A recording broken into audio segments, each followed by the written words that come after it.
October 14, 1882, somewhere in the American South. The studio lights weren't electric yet, they were gaslit, hissing softly at the edges of the room, casting a warm amber glow across the painted backdrop that depicted a garden neither lush nor real. 7 people stood and sat in careful arrangement inside that borrowed garden. A father in a dark suit, a mother in a high-collared blouse, 5 children arranged by the photographer with the precision of someone who had done this 1,000 times. They had paid for this, that matters. In 1882, a cabinet portrait at a professional studio cost between 50 cents and $2, not an insignificant sum for a black family in the post-Reconstruction South, where the political windows that had briefly opened after the Civil War were slamming shut one by one. This family had dressed in their finest clothes. They had traveled to wherever this studio was. They had stood very still. They wanted to be remembered. Someone wrote the date on the cardboard backing in faded ink. October 14, 1882. They did not write a name, they did not record a location. The studio stamp on the back, the photographer's name and address that would have told a historian everything, had been scraped away, carefully, deliberately, by someone who did not want this family to be found. That scraping is itself a document. Somebody was afraid. For 142 years, the photograph passed through 4 generations of women, grandmother to daughter, daughter to granddaughter, with only one instruction attached to it. Keep this, it matters. No one could say why, no names survived, no origin story. A family frozen in amber, unidentified, unreachable. Then a woman named Diane walked into an office in Washington, D.C., carrying the photograph pressed against her chest in the rain, and a genetic historian named Dr. James Okafor reached for his magnifying glass. He almost didn't see it. The detail was there in the photograph the entire time, hiding in plain sight in the face of the youngest child, a girl of perhaps 7 or 8, standing slightly apart at the far right of the frame, her face turned just a fraction toward the camera at the moment the shutter released. In that slight turn, both of her eyes were visible. They were not the same. One eye was dark, uniformly expectedly dark. The other, the right eye, caught the gaslight in a way that was immediately and inexplicably different. Lighter, almost grey, almost pale. A pale eye in a sepia photograph of a black child in 1882. Dr. Okafor set down his magnifying glass and reached for his digital scanner. What he found when he enhanced that image under high resolution would set off a chain of discoveries that reached through 3 countries, 4 centuries, and one of the most systematic campaigns of identity erasure in recorded history. The little girl's eye was the key. And what it unlocked, the name of a woman, the name of a river, the name of a people, had been waiting inside that child's biology for 142 years. Patient as stone, impossible to confiscate, impossible to burn, impossible to rename. This is the story of what was hidden in her eyes. And it begins, as so many buried histories do, with someone trying to forget. Before we go any further, I need you to do something right now. Subscribe to Hollow Century and hit that notification bell. The story you're about to hear has been buried under 142 years of silence, institutional erasure, and deliberate forgetting. These are exactly the kinds of stories that get buried again. Drop a comment telling us where you're watching from. We want to know how far this truth travels. Now, let's go back to the beginning. To understand what was hidden in that photograph, you first have to understand the world that made it necessary to hide anything at all.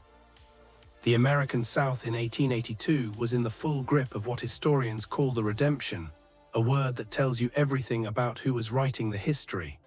Redemption, in the vocabulary of the former Confederacy, meant the systematic dismantling of every political, legal, and economic advance Black Americans had made during the brief window of Reconstruction.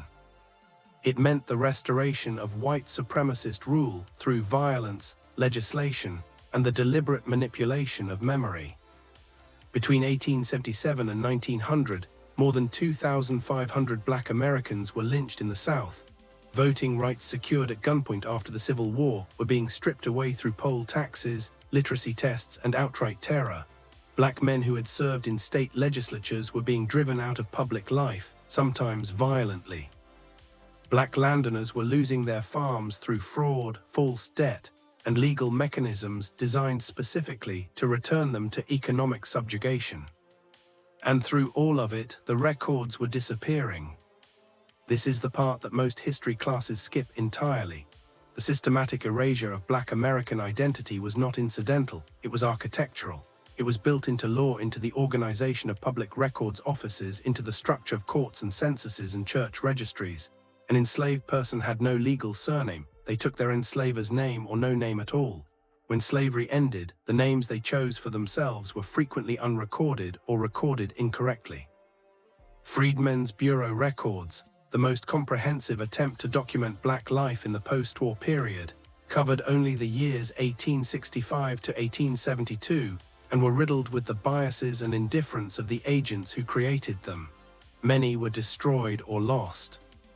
Slave manifests, the shipping documents used to transport enslaved people along domestic trade routes, listed human beings as cargo, assigned first names only, noted physical characteristics as if annotating livestock. When those ships docked and those people were sold, the paper trail typically ended. No follow-up, no notation of where a person went next, what they were called, who their children were. Birth records for enslaved people were almost never kept. Marriage records were non-existent. Enslaved people were legally forbidden from contracting marriages, and many were deliberately separated from spouses and children as punishment or simply for profit. Death records were minimal. What this means is that for the vast majority of Black Americans descended from enslaved people, the genealogical record vanishes somewhere in the mid-19th century into what archivists call a brick wall. A gap in the paper trail so complete that it is indistinguishable from deliberate erasure. Because in many cases, that is exactly what it was. Into this landscape, in October of 1882, a Black family in their finest clothes walked into a photography studio in the American South and paid for the privilege of being remembered. They sat very still. They looked directly at the camera. They wanted their faces preserved. They got what they wanted, but barely. The studio stamp was scraped off the back of the photograph by someone at some point, for reasons we may never fully understand. No name was written, no location, just a date, and the image itself passed forward through 4 generations of women who understood on some level that it mattered, even when they couldn't say why. Photography itself was a form of resistance in this era. For Black Americans in the post-Reconstruction South, having your portrait taken was a political act. Frederick Douglass, the most photographed American of the 19th century, wrote extensively about the importance of Black people controlling their own image, because in a culture that systematically dehumanized Black Americans in newspapers, in political cartoons, in legal documents, the act of sitting for a formal portrait and presenting yourself as a dignified, clothed, composed, intentional human being was a direct refutation of the dominant culture's story. This family understood that. You can see it in the way they stand, the father's shoulders set back, the mother's hands folded precisely, the children arranged with care. They are not performing submission, they are performing permanence. And one of them, the youngest girl, standing at the edge of the frame, carried in her body a biological record that no camera, no archive, no document could have prepared anyone to find.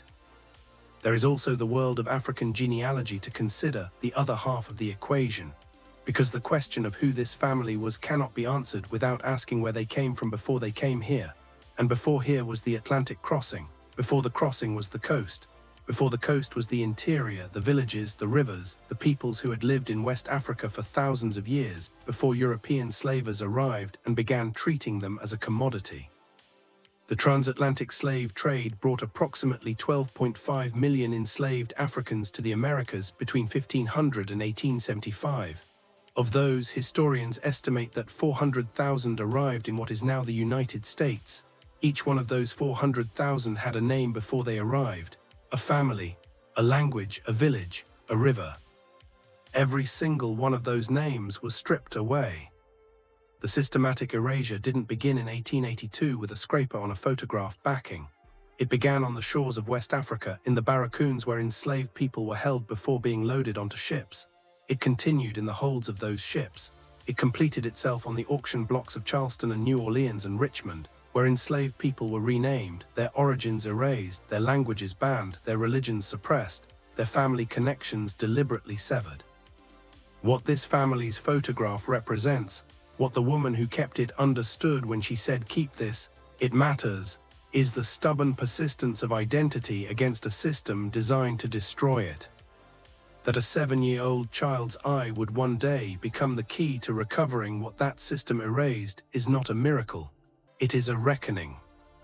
It just took 142 years to arrive. Her name when she was born was not Eliza. We don't know the name she was given at birth. She didn't write it in the letter she left behind. And the reason she didn't is the most heartbreaking detail in this entire story. She was protecting it, keeping it in that private place inside herself where no one who claimed to own her could reach. We know she was born approximately around 1831, though this date is itself an estimate. The Freedmen's Bureau agent who recorded her labor contract in 1866 noted her age as approximately 35, which suggests a birth year in the early 1830s. Bureau agents were often imprecise with ages, particularly for people who had never been permitted to know their own birthdays. She may have been 33, she may have been 37. The margin of uncertainty is itself a form of violence, the routine administrative erasure of the most basic facts of a person's existence. What we know with more confidence is where she was born. The Suwa River flows through the southern region of Sierra Leone in West Africa, a wide, brown, slow-moving river flanked by oil palm trees and dense forest, cutting south toward the Atlantic through territory that was, in the early 19th century, Mendi heartland. The Mendi people had inhabited this region for centuries, organized into tight networks of towns and villages connected by kinship, trade, and a shared language whose tonal complexity had taken generations to develop. They farmed rice on the river's fertile floodplains. They traded in iron, cloth, and palm oil. Their social structures were sophisticated, their spiritual life governed by powerful secret societies that maintained social order and transmitted knowledge between generations. The girl who would one day be called Eliza was almost certainly born in one of the smaller villages along the Suwa's upper tributaries, a place of thatched-roof houses, the smell of burning wood and cooking rice, the sound of water always nearby. She grew up knowing the names of every person in her community and every family in the surrounding villages.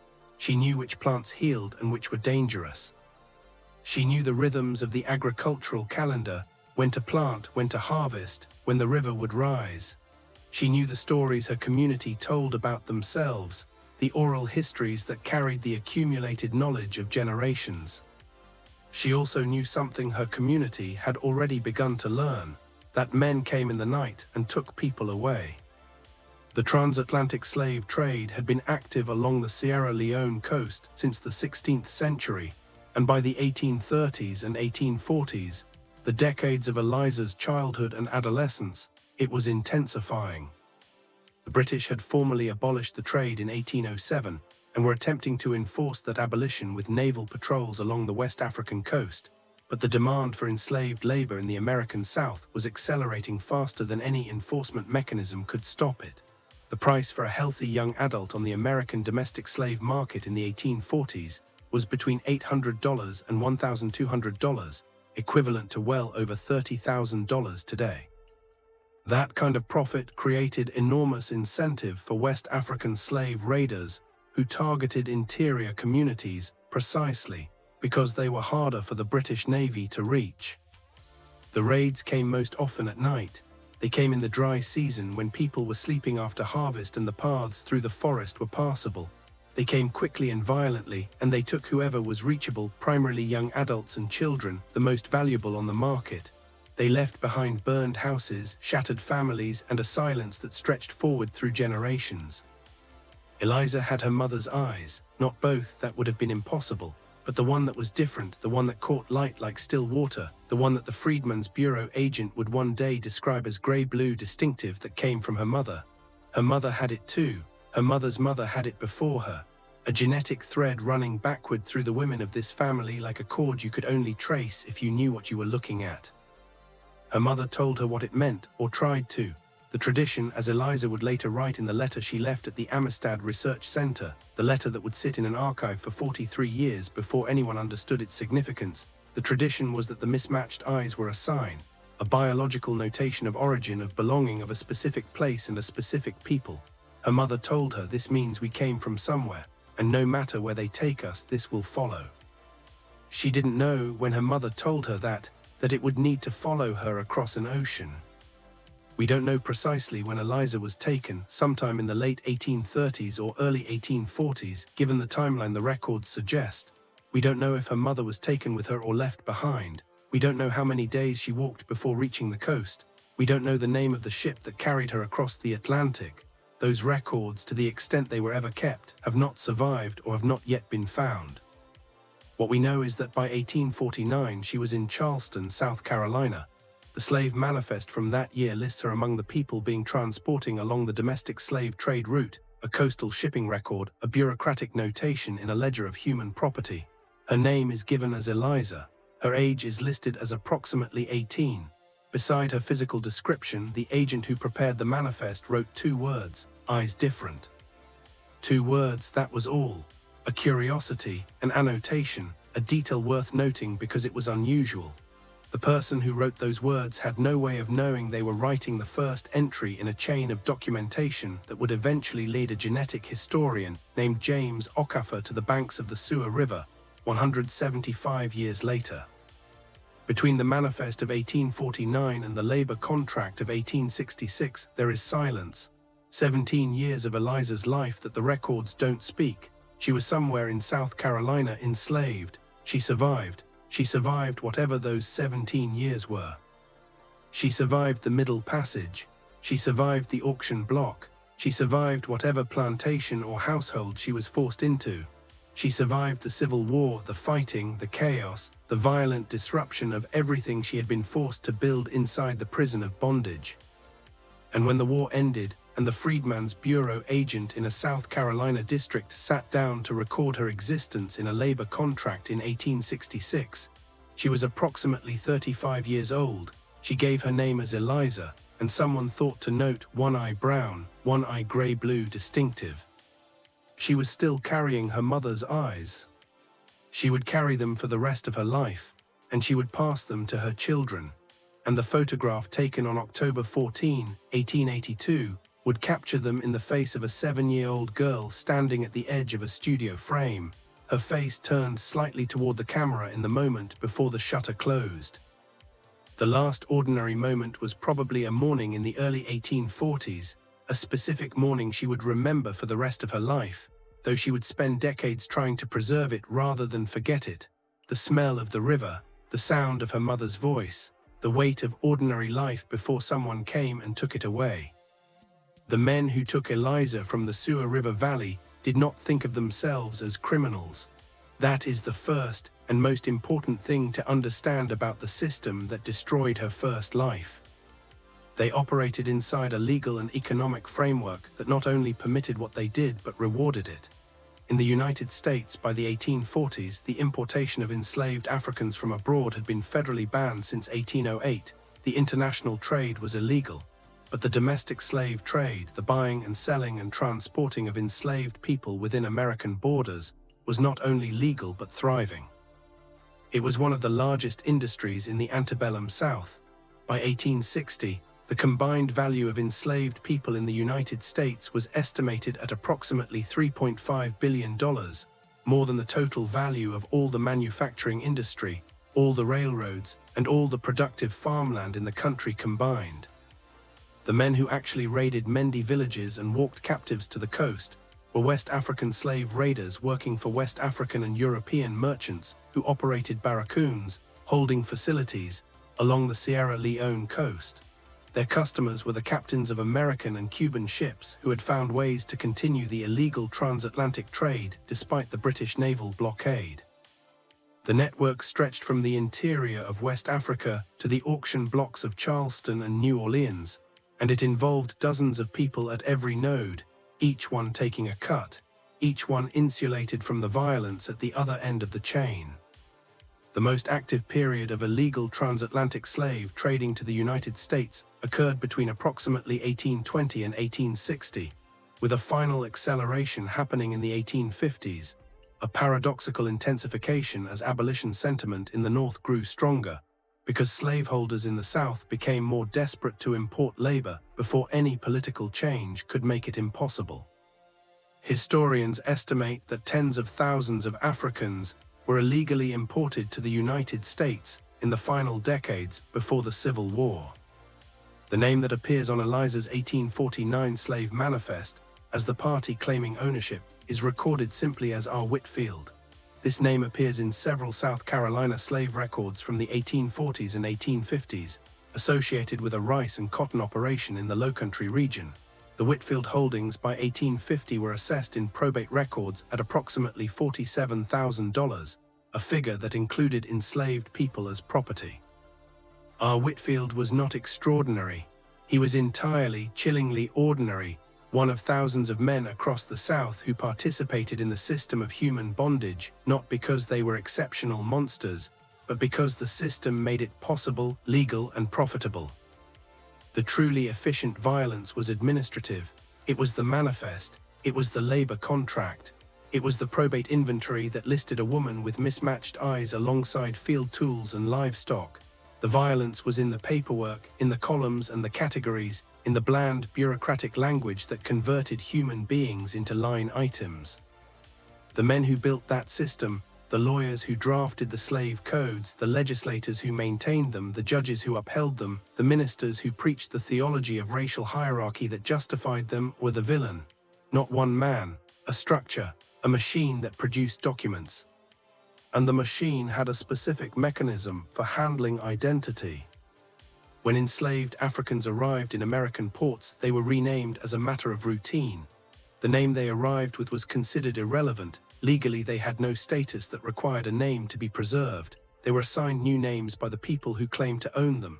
Simple Anglo-American names frequently, names that conveyed nothing about origin, lineage, or culture. Eliza, Sarah, Hannah, Tom, Jim, Caesar. Names stripped of the phonetic complexity that West African languages required. Names that fit in the columns of an American ledger. This renaming was not incidental, it was policy. There are plantation management manuals from the antebellum period that explicitly recommend the renaming of newly arrived Africans as a means of psychic disruption.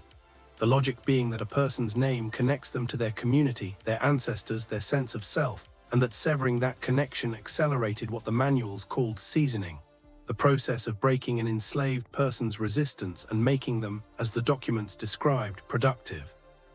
The studio stamp that was scraped off the back of the 1882 photograph is part of the same logic. 2 generations later, someone, we don't know who or when exactly, decided that this family should not be findable. The photographer's name and address would have made the family locatable. The location could have led to records. Records could have led to names. Names could have led to history. Someone scraped that off. Was it a protective act? Someone in the family trying to hide the photograph from a person or institution who might destroy it? Was it a punitive act? Someone outside the family ensuring these people remained anonymous? We don't know. What we know is that by the time Diane carried this photograph into James Okafor's office in the rain, every layer of deliberate erasure had been applied. The name scraped off, the names never written, the origin never recorded, the history systematically prevented from existing. And in the face of all of that, in the face of the manifest, and the renaming and the scraped stamp and the silence, one small girl stood at the edge of a studio frame in 1882 with one eye that caught the light differently, and the light caught it anyway. The raid that took Eliza from the Sewer River Valley did not leave a record she created, but the raid itself left traces in other documents, in the records of the British anti-slavery naval squadron that patrolled the Sierra Leone coast, in the reports of abolitionist missionaries operating in the interior, in the records of the American Colonization Society, which in the same years was tracking the movement of people and ships along the very same coast. What those records collectively describe is this: in the late 1830s and early 1840s, a particular cluster of Mendi villages along the Upper Sewer and its tributaries experienced a wave of raids that historians have documented as among the most violent and concentrated in the region during that period. The raiders operated from the coast, moving inland along river paths that the forest made invisible from the water. They came at night in groups of 15 to 30 men, armed, moving quickly. They took who they could and burned what they couldn't carry. One missionary report from 1842, preserved in the archives of the Church Missionary Society in London, describes arriving at a cluster of 3 villages in the Suir River area and finding them empty. Not burned, emptied. The cooking fires were cold. The rice in the granary had been left. The personal belongings of dozens of families remained in the houses, as if the people had simply walked away from everything they owned. They hadn't walked away, they had been taken. The experience of the crossing, what enslaved Africans endured on the ships that carried them across the Atlantic, is documented in enough survivor testimony that it can be described with precision. The hold of a slave ship in the mid-19th century was approximately the depth of a crawl space. Enslaved people were chained in rows, side by side, unable to sit upright, in darkness broken only by whatever light came through the grated hatches above. They lay in each other's bodily waste. They were brought on deck once daily, when the weather permitted, for what the ship's manifests described as exercise, a word that appears in those documents with a kind of bureaucratic neutrality that is itself an atrocity. The crossing from the Sierra Leone coast to Charleston took between 5 and 9 weeks, depending on weather. The mortality rate on the illegal ships of the 1840s ran between 15 and 30%. 1 in 4 people who boarded those ships did not arrive. Eliza arrived. We don't know what she saw in the hold. We don't know who she was chained beside, whether anyone from her village survived the crossing with her, whether she had anyone to speak her language to in the darkness. The letter she left at the Amistad Research Center mentions others from the same place in the context of the early years after arrival, which suggests she was not entirely alone, but those others disappear from the record almost immediately. What the letter describes, in careful, deliberate English learned as an adult, arriving somewhere cold and unfamiliar, the smell of it being different from every smell she had ever known, being walked through streets and having people look at her as if she were not a person, being given a name that was not her name by a man who spoke it in a tone that suggested he thought he was being generous. The name he gave her was Eliza. She did not speak it in her own mind as herself, not at first. She kept her real name, the one her mother had given her at the Suir River, in a private interior room where no one who claimed to own her could reach. She kept it for the same reason her mother had told her to keep her eyes, because it was hers, because it connected her to where she came from, because some things can't be confiscated even when everything else is. This is the first incident, not a single dramatic event, but an entire system's machinery engaging with one person's life at maximum force. She was approximately 12 or 14 years old. She had been taken from a river in Sierra Leone, carried across an ocean in conditions designed to break her, landed on a continent that had made it legal to claim her as property, given a name that wasn't hers, and placed inside a legal framework that recognized her existence only in the columns of a manifest. She survived all of it. That too is a kind of document. The Freedmen's Bureau was created in March 1865, 1 month before the end of the Civil War, by an act of Congress that gave it authority over all subjects relating to refugees and freedmen from rebel states. It was, in the most literal sense, an attempt to manage the largest single emancipation of enslaved people in human history, approximately 4 million people who were legally freed in a matter of months, with no land, no documented names, no legal history, no official records of their families, their origins, their lives. The Bureau was underfunded from the first day of its existence. It was understaffed, operating in a hostile political environment under the command of officers whose commitment to racial justice ranged from passionate to indifferent to openly contemptuous. It was given 7 years and then shut down before it had completed the task it was assigned, a task that, honestly, no 7-year institution could have completed. But it left records, imperfect, fragmentary, biased, incomplete records, but records. Labor contracts, ration rolls, complaint logs, marriage registers, hospital records, lease agreements. And in those records, preserved in the careful handwriting of hundreds of individual Bureau agents across the South, are the first official acknowledgements that specific black people with specific names existed in specific places. The agent who recorded Eliza's labor contract in 1866 in a South Carolina district was a man whose name appears in the Bureau records as W. H. Connolly. We know almost nothing about him. He was one of hundreds of men working for the Bureau in the immediate post-war period, processing an overwhelming volume of human need with limited resources and inconsistent training. His record books for the district in which he operated are preserved on microfilm at the National Archives and have been digitized as part of the Freedmen's Bureau project, a crowdsourced indexing effort completed in 2020 that made millions of records searchable for the first time. Connolly recorded, on a single line in a labor contract dated September 4, 1866, the following: a woman first name Eliza, age approximately 35, contracting her labor for the calendar year 1867 to a rice operation in his district.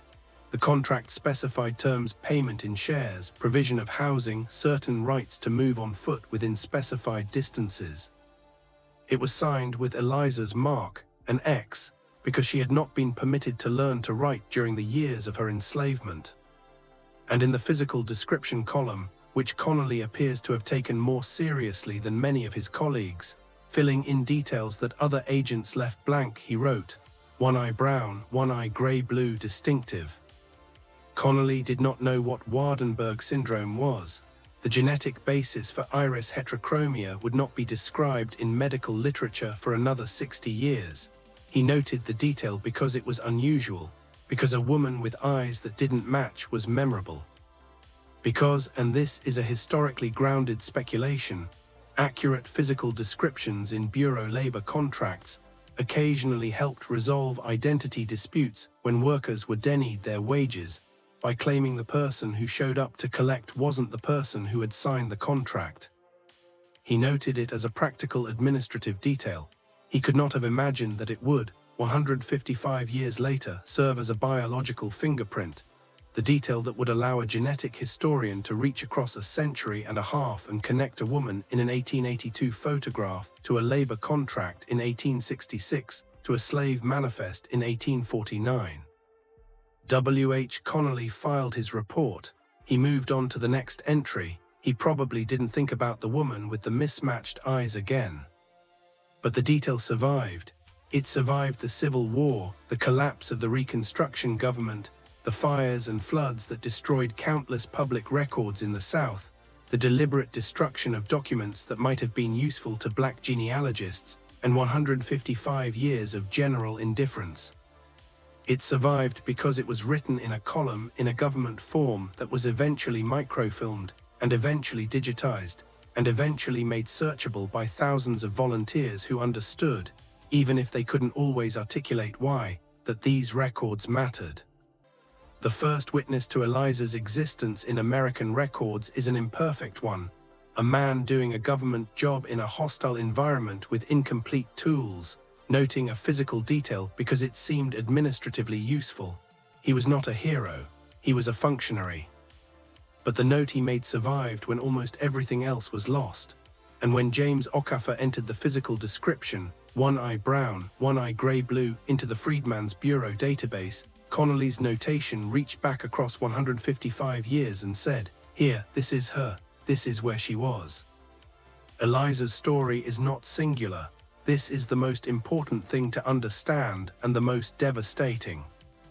What happened to her, the capture, the crossing, the renaming, the stripping of legal identity, the systematic erasure of origin, happened to an estimated 400,000 people who arrived in what is now the United States as enslaved Africans. And for the vast majority of those 400,000, the genealogical record is similarly broken. The brick wall stands at approximately the same point in history for nearly all of them. Somewhere in the antebellum period, the paper trail goes cold, the names disappear, the origins become unrecoverable. This was not an accident. Between 1820 and 1860, as the domestic slave trade intensified in the American South, the systematic destruction of genealogical evidence for Black Americans became increasingly deliberate. Estate records were among the worst offenders. When slaveholders died, their probate inventories listed enslaved people as property with first names only, valued in dollars, without any notation of family relationships. A woman listed as Eliza, age 35, $600, in a probate document might have a husband listed 2 lines above her as George, age 40, $700, and the document would contain nothing to indicate they were connected. The relationship was legally irrelevant because enslaved marriages were not recognized by law. When estates were settled and people were sold, families were separated routinely.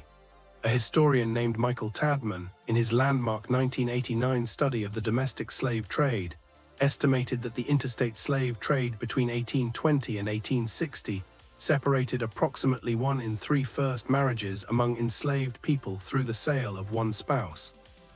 The separation of children from parents was even more common. The percentage of children under 10 who were sold away from at least one parent ran between 30 and 40% in some markets. Each of those separations meant another broken record, another severed family connection, another generation that grew up without access to its own history. And then there were the fires. In the chaos of the Civil War and its immediate aftermath, an enormous quantity of plantation records were destroyed. Some were burned deliberately by slaveholders who feared that records of their activities might be used as evidence against them in a post-war legal environment they couldn't fully predict. Some were lost in the burning of houses and outbuildings as the war swept through.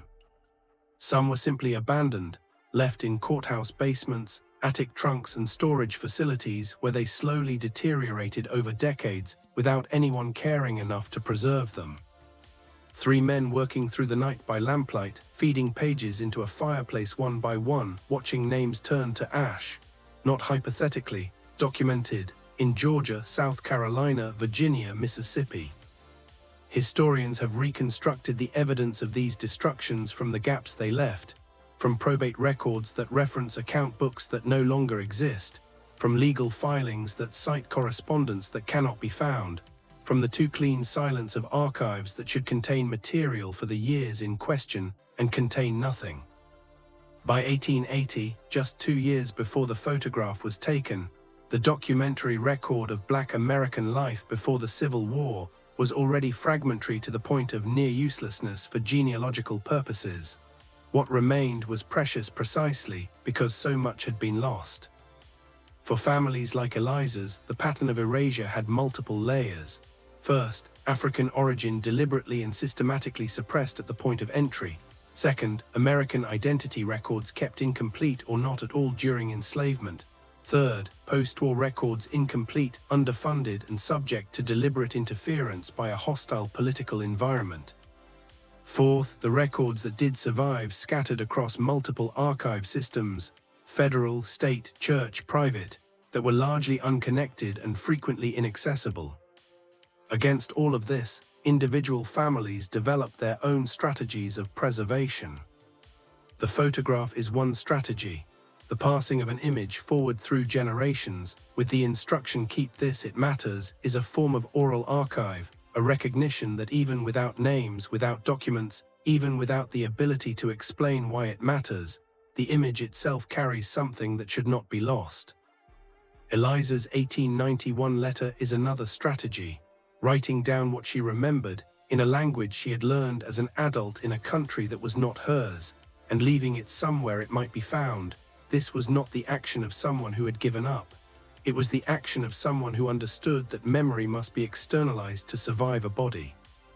The Mendi oral tradition is a third strategy.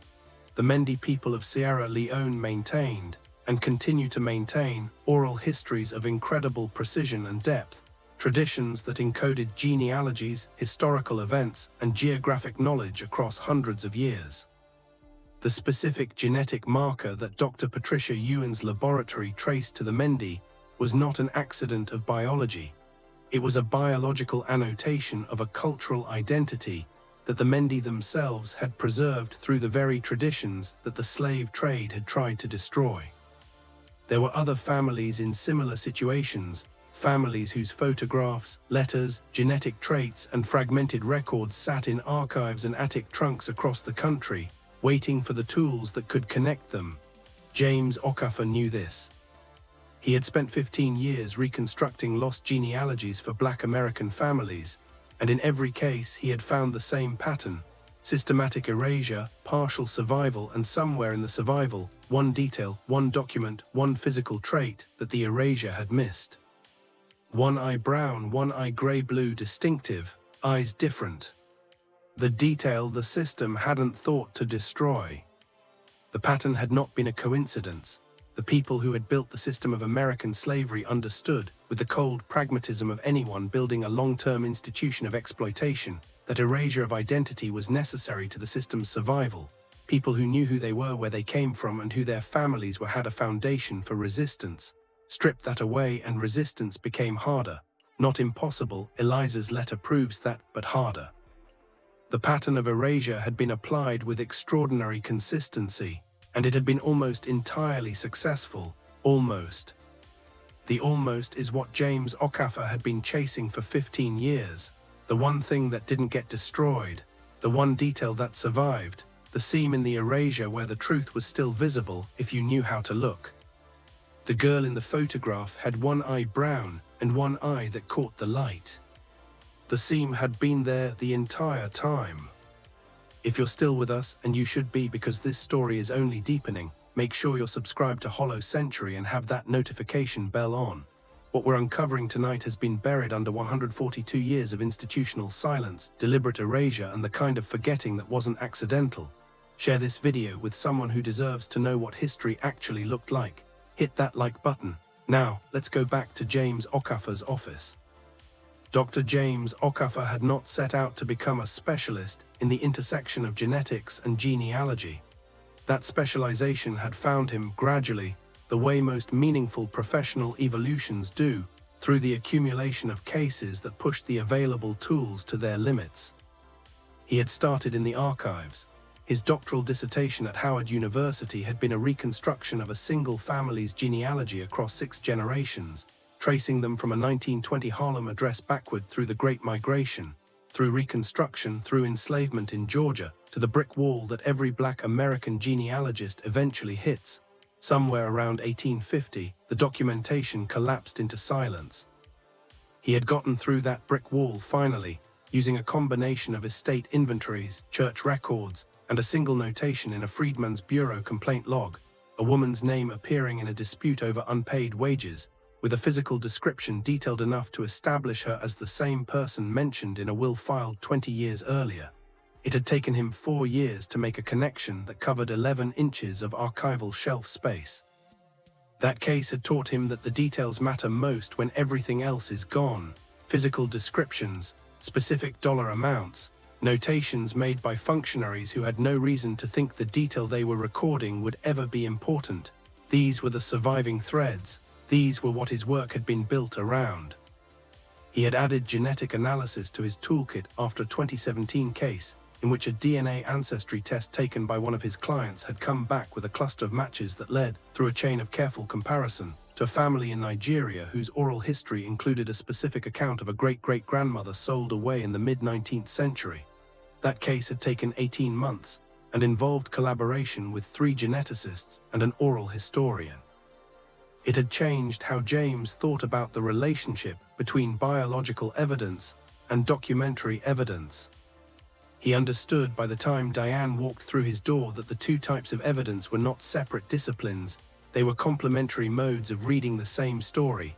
Documents without genetic confirmation could be false.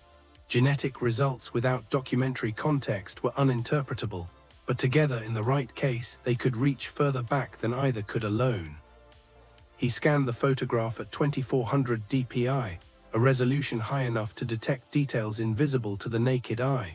He used digital enhancement software to adjust contrast, gamma, and sharpness, working carefully to improve the image's legibility without introducing any artifacts that might create false details.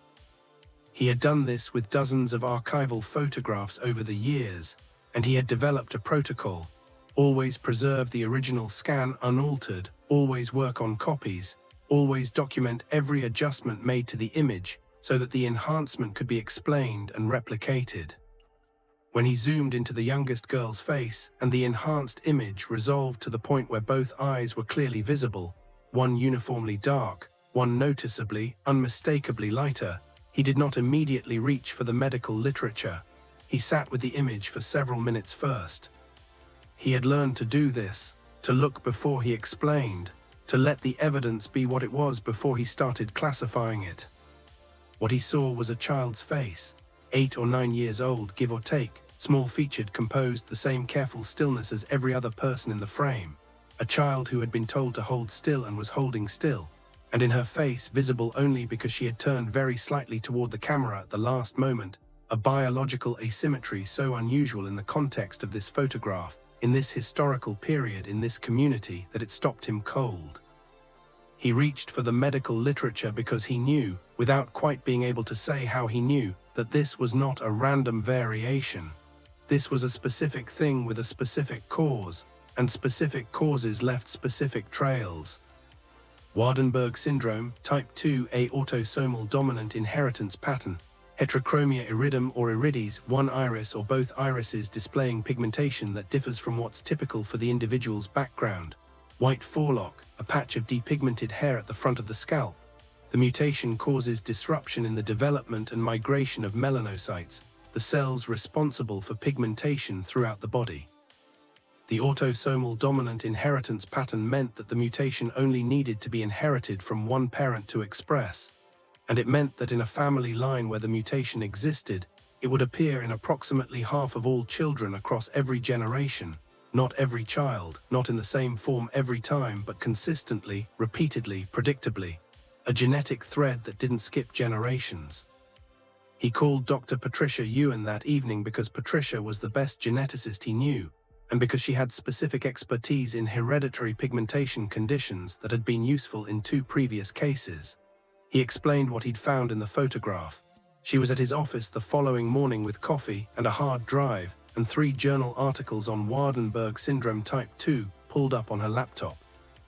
What Patricia saw in the photograph that James had missed on the first pass was the second child, the older sister, seated on the bench, whose eyes appeared uniformly dark, but whose hair, under digital enhancement, showed a narrow band of strikingly lighter pigmentation above her left temple. The white forelock, the same mutation expressed differently in a sibling. One child with heterochromia, one child with the forelock, both manifestations of the same underlying genetic change in the same family, in the same photograph. The mother was the carrier, the shadow that fell across half her face in the studio photograph, a consequence of the gaslight positioning that the photographer had not corrected, obscured most of her features, but at the edge of the shadow, visible only after Patricia adjusted the contrast past the point James had been willing to push it, was a sliver of lighter hair above the mother's left temple. She had the forelock too, expressed lightly, partially hidden by the careful arrangement of her hair. But the mutation had come through the maternal line, mother to children, generation to generation. James spent the next 3 days in the archives. He searched the Freedman's Bureau database, not for a name since he had none, but for the physical description. He had never searched Bureau records by phenotypic description before. The search interface supported free text search, and he typed the phrase "I brown gray blue" into the search field and read through 23 results before the labor contract from a South Carolina district appeared on his screen with its notation: 1 eye brown, 1 eye gray blue, distinctive. He sat very still for a long time, then he read the entry again, then he picked up his phone and called the National Archives. The slave manifest from Charleston, 1849, eyes different. She had been there the entire time. The letter in the Amistad Research Center in New Orleans had been sitting in a processed collection since 1934. To understand why it took until 2023 for someone to read the passage about the eyes and understand what it meant, you have to understand the economics of archival access. The Amistad Research Center holds approximately 200,000 catalogued items related to African American history and civil rights. Each of those items represents hours or days of archival processing time, cataloging, preservation, the creation of finding aids that allow researchers to know the collection exists. The center is chronically underfunded, as most archives focused on Black American history are, and it operates with a staff that is too small for the volume of material it holds. The letter was accessible in the sense that anyone who requested access to the correct collection and asked to see the relevant box would be shown the letter. But accessibility is not the same as findability. For a researcher to find the letter, they would need to know what they were looking for, know that the collection existed, request access to the specific box, and then, among the 30 or so documents in that box, identify the letter as relevant to their research question. James found it by searching the Amistad's Finding Aid database for records related to Mende women in post-Civil War South Carolina. That search returned 3 results, all from different collections. The letter was one of them. It had been catalogued under the subject heading Personal Correspondence, with a subheading of Freed Women's Accounts, 1865–1900. The archivist who catalogued it in 1934 had done their job correctly. They had read the letter carefully enough to assign it accurate subject headings. They had preserved it in acid-free housing. They had created a finding aid entry that allowed James Okafor to locate it 89 years later. The letter was written in 1891. Its writer identified herself only as a woman who was once called by another name, a phrase that is itself a document, a quiet refusal of anonymity combined with a protective withholding of specific identity. She was approximately 60 years old when she wrote it, which is consistent with Eliza's estimated birth year of around 1831.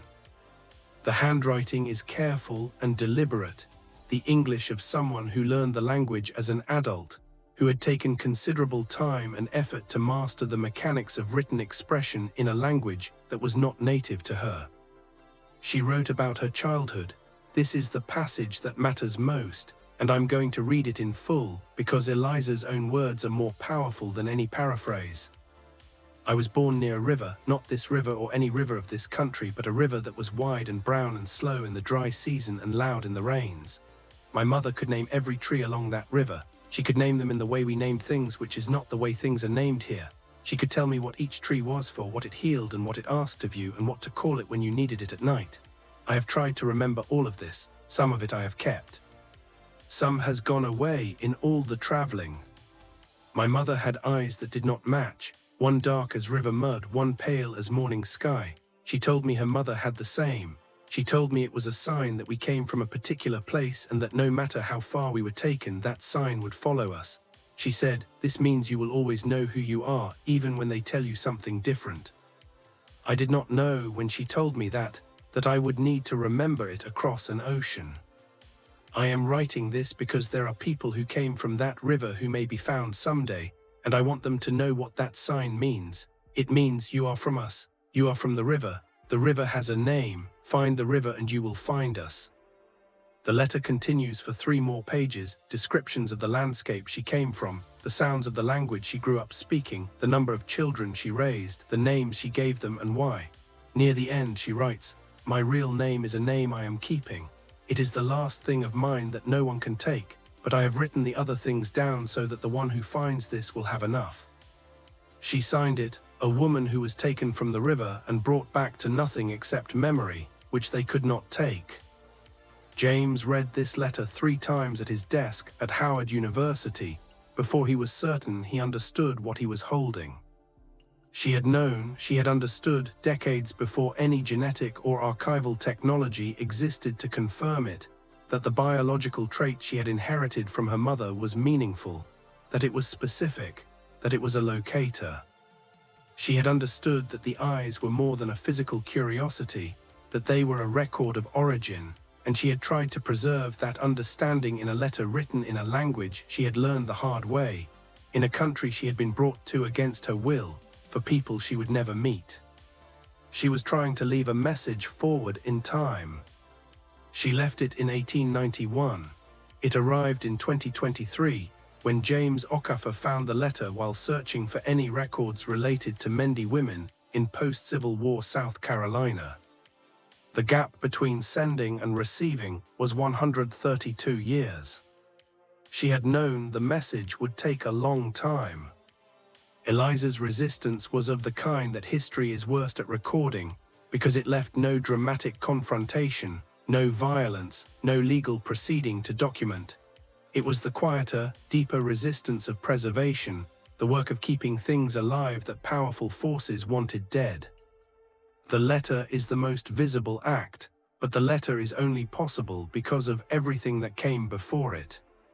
To learn to write in the American South in the mid to late 19th century as a black woman was itself an act of resistance against a society that had spent decades making it a crime. Before the Civil War, it was illegal to teach enslaved people to read or write in most southern states. The law existed because literacy created the possibility of forged passes, of communication between enslaved people across distances, of access to abolitionist literature. Literacy was dangerous, and the people who controlled the institution of slavery knew it was dangerous, and they tried to prevent it with the force of law. Eliza learned to write after emancipation in the late 1860s or 1870s. The letter's careful, adult-learned handwriting, its occasional grammatical structures that suggest a non-native English speaker, its deliberate pace, all suggest someone who came to literacy late in life and took it seriously as a tool. She may have attended a freedman's bureau school. Those institutions, in the years after the Civil War, taught hundreds of thousands of formerly enslaved people to read and write in an enormous burst of educational effort before they were shut down. She may have been taught by one of her children. She may have taught herself. However she learned, she used the skill to do the most radical thing a person in her position could do. She wrote her own history down. Not the history that the manifests recorded, not the history that the labor contract reflected, not the administrative history of an item of property with a useful physical characteristic worth noting. Her history, the river, her mother's eyes, the name she was keeping, the sign that meant you will always know who you are. This is resistance of the highest order, not because it required courage in the way we typically mean the word. Though it did, there is always risk in making yourself legible to a world that has tried to erase you, but because it required something that sustained brutality is specifically designed to destroy. The certainty that your own experience is worth recording, that your story matters, that someone somewhere at some point will want to know. She was certain. But Eliza was not the only one resisting. The women who kept the photograph were also resisting. We know of 4 generations of women who passed the photograph forward, and we know them only abstractly, because the privacy of living family members must be respected. But we know that each of them received the photograph with the instruction, "Keep this, it matters," and each of them honored that instruction. Each of them made a choice to carry this object through whatever their life was, through whatever moves, upheavals, losses, and transformations a life contains, and to keep it in a state of preservation good enough that 142 years later it could be scanned at 2400 dpi and yield clear, legible details. That is not passive preservation. That is active, intentional commitment, especially in a culture that systematically undervalued Black American historical material, a culture in which the archives and libraries and museums were organized around white American experience, in which Black family documents were not considered worth preserving, in which the very concept of Black American genealogy as a legitimate field of inquiry had to be argued for against significant resistance. The women who kept the photograph did so without external validation. They did so without any institution telling them it was important. They did so on the basis of one woman's instruction, "Keep this," transmitted mother to daughter across 4 generations, and they decided, each of them individually, that the instruction meant something worth honoring. This is how history survives, not through institutions, not through official archives, not through the scholarly recognition of a document's importance. History survives when individuals decide that something must not be lost, and they hold on to it long enough for someone else to understand why. There were also the smaller resistances. The resistances Eliza herself would have practiced in the years before she learned to write, the years when her only tool was memory and silence, and the private interior room where she kept her real name. Mental record keeping. The Mendi oral tradition is built on the premise that memory can be made reliable through specific practices, repetition, structured narrative, the attachment of information to sensory anchors. Eliza would have grown up inside that tradition. She would have known how to remember things that she was not supposed to be keeping. She would have held in her mind, across the Middle Passage and the auction block and the decades of enslavement and the chaos of the Civil War and the partial freedom of the Reconstruction period, the things she needed to keep: her mother's voice, the name of the river, the specific quality of light on water in the dry season, the name of what the eyes meant. She held it long enough to write it down, long enough for James Okafor to find it. The resistance and the document are the same thing. The act of preservation is itself the act of resistance. Every time a woman chose to keep the photograph, she was refusing the erasure. Every time Eliza repeated in her mind the things she needed to remember, she was refusing the erasure. Every time the bureau agent wrote eyes different because the physical detail seemed worth noting, she was, however unwittingly, participating in a chain of documentation that the erasure had missed. The erasure was not complete. It was almost complete, but almost is not the same as complete. And in the distance between almost and complete, an entire family's origin survived. It would be too simple and too comfortable to frame the erasure of Black American genealogical history as a passive result of indifference. Some of it was indifference, much of it was not. The systematic destruction of records that would have allowed Black Americans to trace their histories began before the Civil War and continued long after it. It was carried out by specific people making specific choices for specific reasons. Plantation records are the clearest case. When it became clear in the early 1860s that the institution of slavery was under serious political threat, some slaveholders and plantation managers began destroying records that documented their activities in ways that might be embarrassing or legally significant in a post-slavery legal environment. Letters, account books, labor records, breeding records, the detailed documentation of what had been done to enslaved people and how it had been organized. 3 men working by lamplight through the night, feeding pages into a fireplace one by one, watching names turn to ash.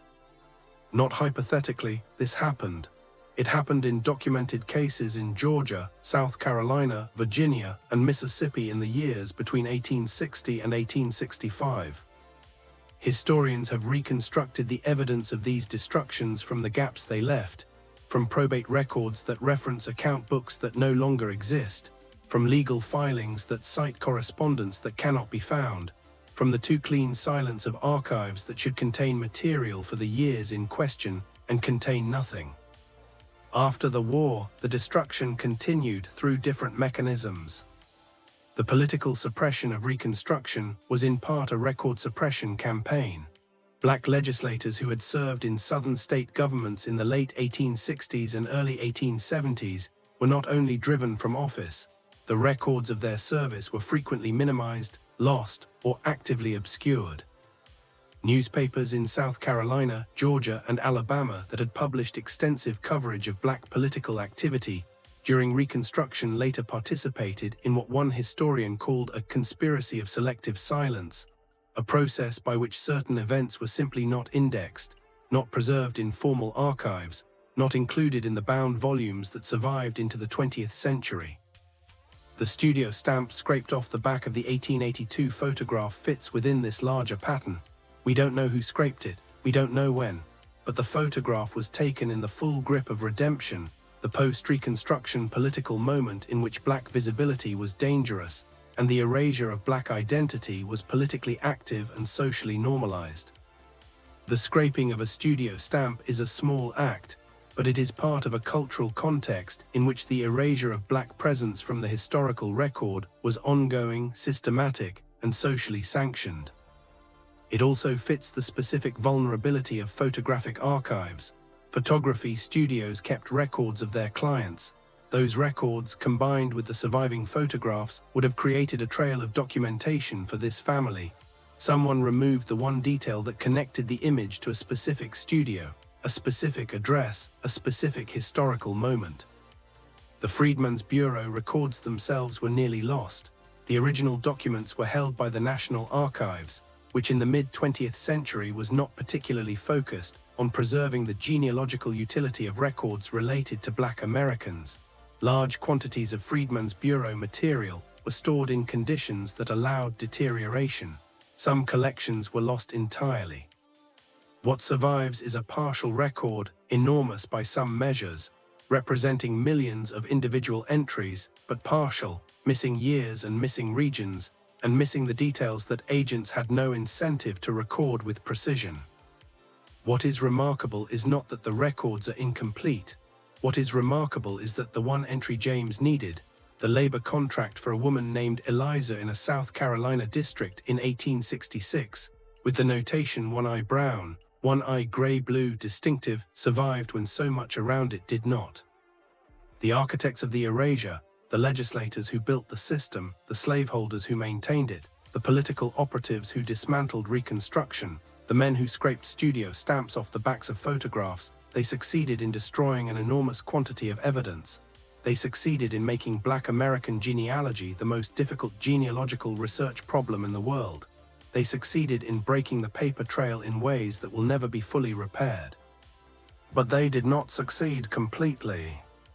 Because a woman wrote a letter in 1891, because her descendants kept a photograph, because a government agent wrote 2 words in a column, because a geneticist noticed a white forelock at the edge of a shadow. The erasure was vast, but the resistance was quiet, steady, and patient. And patient was enough. We're past the halfway point of this story, and if you haven't subscribed to Holocentury yet, this is the moment. What you've just heard, the cover-up, the deliberate record destruction, the letter sitting in an archive for 92 years, this is what history actually looks like when powerful institutions design the forgetting. Hit that like button, drop a comment, stay with us, because the second half is where the truth finally starts to fight back. The phone call that James made to Diane on a Thursday afternoon in October, almost exactly 6 weeks after she had first walked into his office with the photograph pressed to her chest, was not a single piece of news. It was an assembly, a sequence of findings that had to be presented in order, because each one was only meaningful in relation to the others, and the full weight of what had been discovered could only land if it landed all at once. He asked her to come to the office. She arrived the next morning. She sat across the desk from him in the same chair she had occupied 6 weeks earlier, wearing a different coat this time, autumn having deepened in the weeks between. The photograph was on the desk between them in its cardboard envelope. James had arranged his materials carefully, printed copies of each document, annotated with the relevant sections highlighted, organized chronologically so that the story could be traced from the most recent back to the most distant. He had done this before in other cases, and he knew that the presentation mattered as much as the findings themselves. These were not just historical facts. They were the recovered fragments of a person's destroyed life. They had to be handled accordingly. The Freedmen's Bureau record came first. He showed Diane the labor contract, the photograph of the original microfilm, the digitized text beside it, the physical description column with Connolly's notation printed clearly. One eye brown, one eye gray-blue distinctive. Her name was Eliza, approximately 35 in 1866, contracting her labor in a South Carolina district. Diane looked at the record for a long time without speaking. The slave manifest came second. James read the relevant passage aloud, a girl age approximately 18, first name Eliza, and beside her description those 2 words, eyes different, Charleston, South Carolina, 1849. This is the same woman, James said. The physical description, the name, the geographic location, the timeline, all consistent. The probability that these are 2 different women with the same name, the same distinctive genetic trait, and the same geographic region is effectively 0. Diane nodded slowly. She was doing what he had watched people do in this moment before, the quiet internal recalibration that happens when what you hoped might be true turns out to be confirmed. Dr. Patricia Ewan's DNA results came next. The mitochondrial haplogroup L3, the specific subclade that traced Diane's maternal line through her mother, through her grandmother, through her great-grandmother, through the generations between back to West Africa. And within that haplogroup, the specific Waardenburg mutation variant documented in exactly one population group in the existing genetic literature. The Mendi people, James said, Sierra Leone. Diane looked up from the printed report. She didn't say anything yet. And then the letter. James had printed it in full, including the passage about the eyes. He read that passage aloud, the same way he had read it to himself the night he found it, when he had set down his coffee cup and sat very still. My mother had eyes that did not match, one dark as river mud, one pale as morning sky. She told me her mother had the same. She told me it was a sign that we came from a particular place. When he finished reading, the room was quiet. Diane made a sound that was not a word, not quite a cry, not quite a breath, something between them, something that had been held for a long time and was beginning carefully to release. She didn't know, Diane said finally. Her voice was steady but barely. The little girl in the photograph, she didn't know what her eyes meant. No, James said, she couldn't have. But her great-great-grandmother knew. She wrote it down, James said. She wrote it in a language that wasn't hers, in a country that wasn't hers. She wrote, "Find the river and you will find us." Diane looked at the photograph. The little girl at the edge of the frame, face turned slightly toward the camera, one eye dark and one eye pale. She was waiting, Diane said. James understood what she meant. Not the little girl, she had no way of knowing she was waiting for anything, but Eliza. The woman who had been taken from the Sewer River at 12 or 14 years old, who had crossed the Atlantic in the hold of a ship, who had been renamed and redocumented and legally converted into property, who had survived all of it.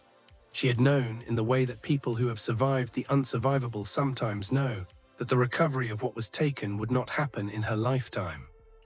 She had known it would happen later. She had left what she could for later.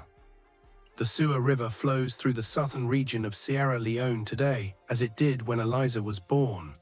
The Mendi people remain a distinct ethnic group with a living language, a living oral tradition, and a living cultural identity that the Atlantic slave trade, despite its violence, did not destroy.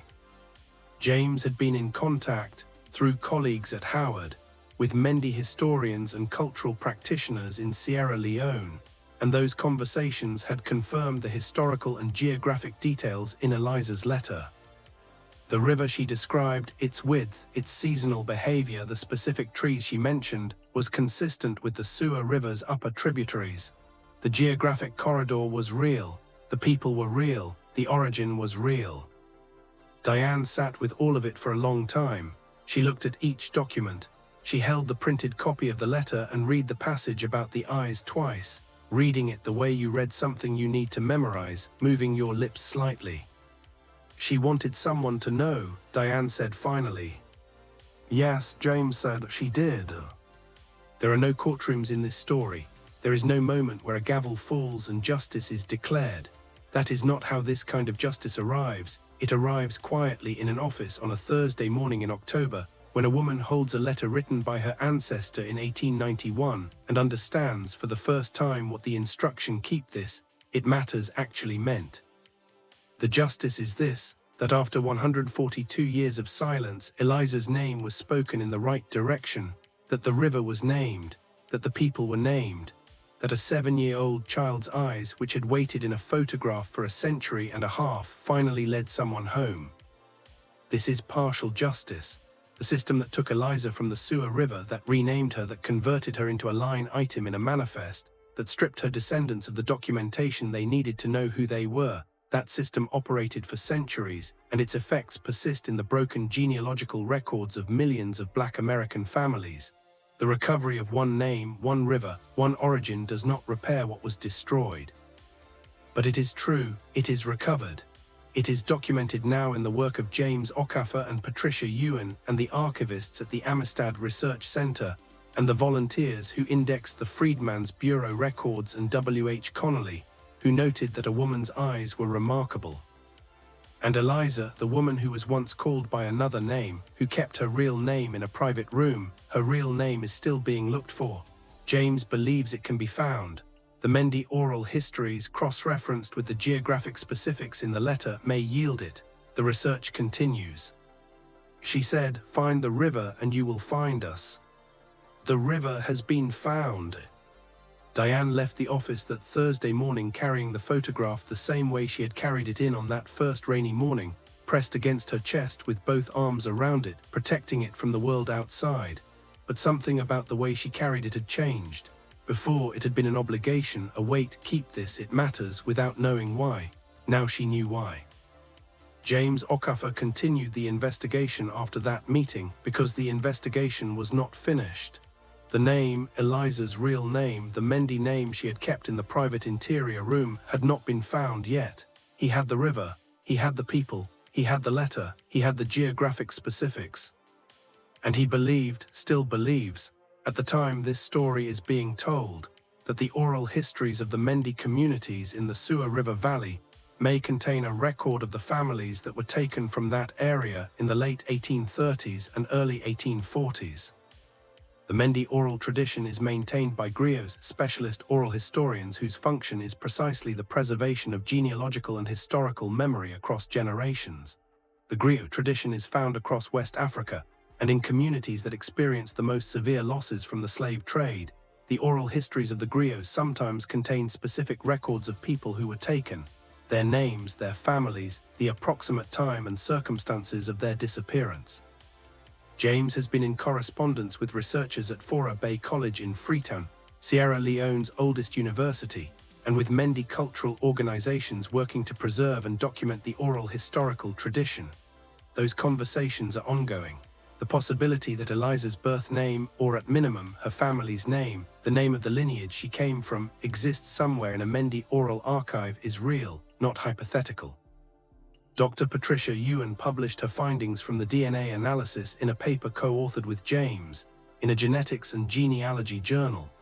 The paper documented the methodology by which they had used photographic phenotypic analysis, combined with mitochondrial DNA sequencing, to trace a descent line from a post-Reconstruction African-American family to a specific West African ethnic group and geographic corridor. The paper has been cited numerous times in its first year, and has been described by colleagues in the field as a methodological landmark, a demonstration of what becomes possible when genetic analysis and historical archival research are treated as a unified discipline rather than separate ones. Diane consented to the inclusion of her mitochondrial DNA data in the paper, anonymized, as per standard research ethics protocols. She has said in conversations that James has relayed that what she wanted most was for the methodology to be documented so that other families in similar situations could use it. She did not do this for herself alone. W.H. Connolly, the Freedmen's Bureau agent who noted one-eye brown, one-eye grey-blue, distinctive in a labor contract in 1866, died at some point after 1870. The last record James could find for him was a census entry in 1870. He appears to have returned to his home state of Ohio after his service with the Bureau ended.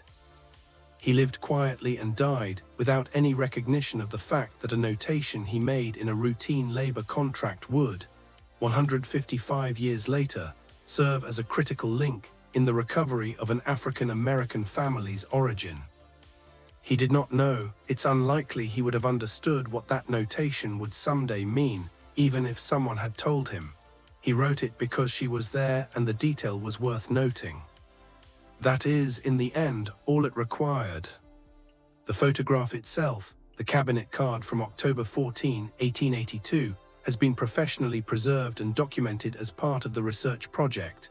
A digital archive copy has been deposited with Howard University's Moulin Spingarn Research Center, one of the preeminent archives of African American history and culture in the world. The original remains in Diane's possession. The family in the photograph still has no surname in the public record. The studio stamp is still missing. The photographer's name and address have not been recovered. These gaps remain. The recovery of Eliza's story is not the same as the recovery of the complete family history. But what has been recovered is this: a woman was born by a river in Sierra Leone in approximately 1831. She was taken from that river in a raid in the late 1830s or early 1840s and carried across the Atlantic in the hold of a ship that had been made illegal under American federal law. She arrived in Charleston, South Carolina, was renamed Eliza, and spent the next 2 to 3 decades in forced labor somewhere in the South Carolina Lowcountry. She survived the Civil War and Emancipation. She contracted her own labor in 1866 and raised children and grandchildren in freedom, or as close to freedom as the post-Reconstruction South permitted. She learned to write in her late middle age and used that skill to leave a letter in a language she had learned the hard way, for descendants she would never meet. She died sometime after 1891. We don't know when, we don't know where she was buried or whether her grave is marked. These are the things that remain lost. But the river is found, the people are found, the eyes are understood, the letter has been read. And there is a 7-year-old girl in a photograph taken on October 14, 1882, whose face is turned slightly toward the camera, whose right eye catches the light, and we know now finally what that eye was carrying. Not just a genetic mutation, not just a curiosity, a message, a record, a homecoming waiting for the technology and the patience and the commitment to arrive. The commitment arrived. The letter in the Amistad Research Center had been sitting on a shelf since 1934. To understand why it took until 2023 for someone to read the passage about the eyes and understand what it meant, you have to understand the economics of archival access. The Amistad Research Center holds approximately 200,000 catalogued items related to African American history and civil rights. Each of those items represents hours or days of archival processing time, cataloging, preservation, the creation of finding aids that allow researchers to know the collection exists. The center is chronically underfunded, as most archives focused on Black American history are, and it operates with a staff that is too small for the volume of material it holds. The letter was accessible in the sense that anyone who requested access to the correct collection and asked to see the relevant box would have been shown it. But accessibility is not the same as findability. For a researcher to find the letter, they would need to know what they were looking for, know that the collection existed, request access to the specific box, and then among 30 or so documents in that box, identify the letter as relevant to their research question. The archivist who catalogued it in 1934 had done their job correctly. They had read the letter carefully enough to assign it accurate subject headings. They had preserved it in acid-free housing. They had created a finding aid entry that allowed James Okafor to locate it 89 years later. The irony is that the letter almost didn't make it to 1934. The donating family in Charleston had held the papers for approximately 43 years before donating them, from approximately 1891, when Eliza wrote the letter, to 1934. We don't know what nearly happened to those papers in those 43 years. We don't know how many times the decision to keep them was made or nearly not made. We don't know what boxes they sat in, what closets, what attics, what storage spaces they occupied as families moved and downsized and made the thousands of small decisions about what to keep and what to discard that add up over 4 decades. They kept it, someone kept it and donated it, and the archivist catalogued it, and the finding aid survived, and the digitization project made the finding aid searchable. 6 separate preservation decisions, each one necessary, any one of which could have broken the chain. This is how historical evidence survives, not through any single act of heroism, but through the accumulation of small, often unconscious decisions made by people who understood or felt that something should not be lost. The donating family, the 1934 archivist, the Amistad Research Center's leadership, which made the commitment to digitize the finding aids, the volunteers who indexed the Freedmen's Bureau records, the genealogist who developed the search interface that allowed James to search by physical description. None of those people knew what they were preserving toward. None of them could have predicted that a letter written in careful, deliberate English by an elderly woman in 1891 would be the piece of evidence that completed a chain running from an 1882 photograph to a river in Sierra Leone. They just kept it. They just catalogued it. They just indexed it. And eventually, someone knew how to read it. The letter is still at the Amistad Research Center. It is still in its original housing, in its original collection box, on its original shelf. A printed transcription has been made available through the research project, and scholars of Black American genealogy and West African diaspora history have begun citing it in their work. But the original remains where the donating family left it in 1934, preserved in the kind of institutional care that is the closest thing we have to a guarantee that something will survive. Eliza left a message in 1891 and asked, "Find the river." The river was found in 2023. The message waited 132 years. That is a measure of how long the erasure held. It is also a measure of how long the resistance held. What happened to Eliza is not an aberration in American history. It is the system working exactly as designed.